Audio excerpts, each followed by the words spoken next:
then one day, I told them, from today, our official language is going to be English.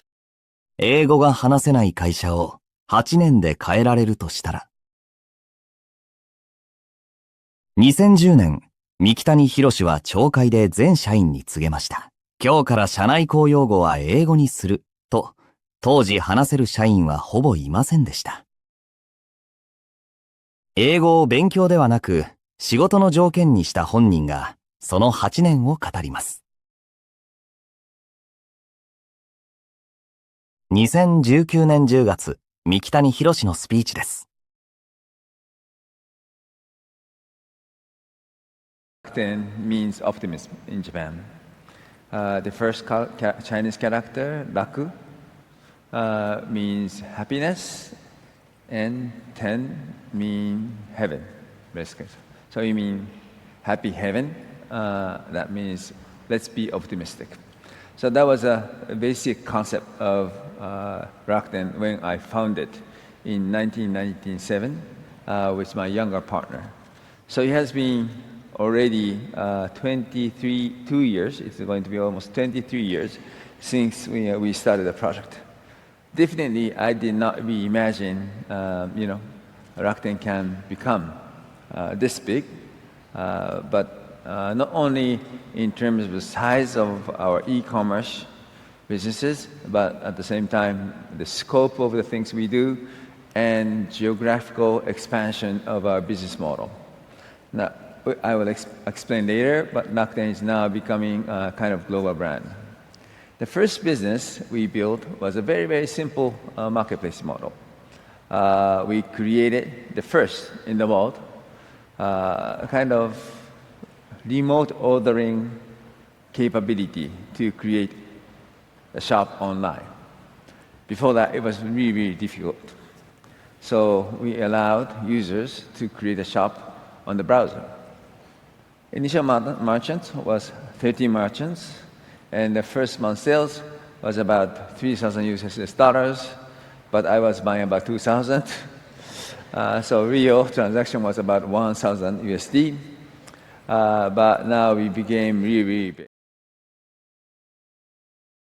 We had a really, really deep discussion about changing our brand name to more Americanized or Europeanized name because Rakuten sounds pretty Japanese.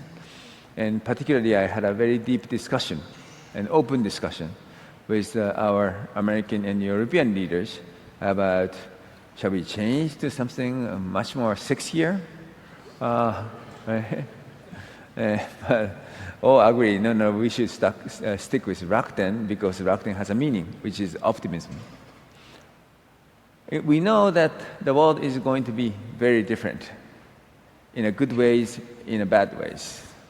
In a good ways, because of all digitization, everything is going to become more convenient with AI and everything.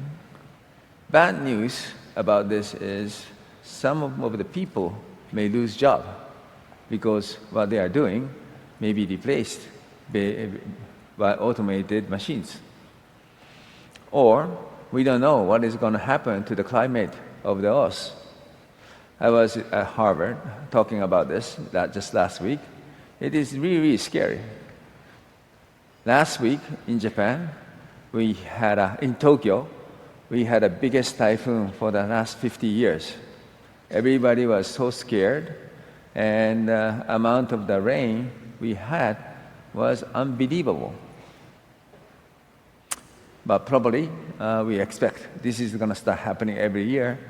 That means that global climate change is probably inevitable. So we have to think about many, many things, but at the same time, we need to be optimistic. We need to use our wisdom, our technology, our teamwork of the community to really make sure that we create sustainable society, not only for our generation, but to the next generation as well. So I think being optimistic is extremely important. First thing I have done, what I knew was Japanese hospitality is very, very special. It's not like you do it because it's good for your business. The culture itself has the mindset of omotenashi, the Japanese hospitality. Whether you go to visit your friend's house or you go to meet somebody by accident, we would like to be as polite as possible and as hospitable as possible. That's the kind of culture of Japan.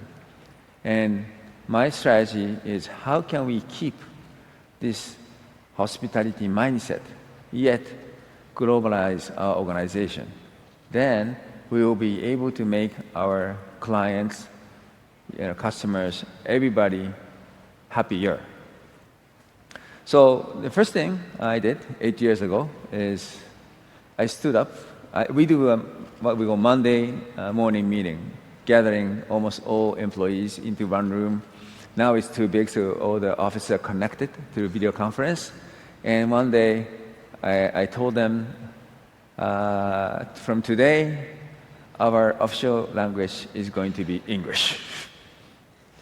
And everybody was shocked, and they were silent for the next few minutes. Because they couldn't speak English at all at that time. But I was so committed.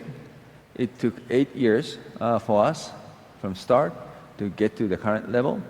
But now almost everyone in Rakuten can communicate in English.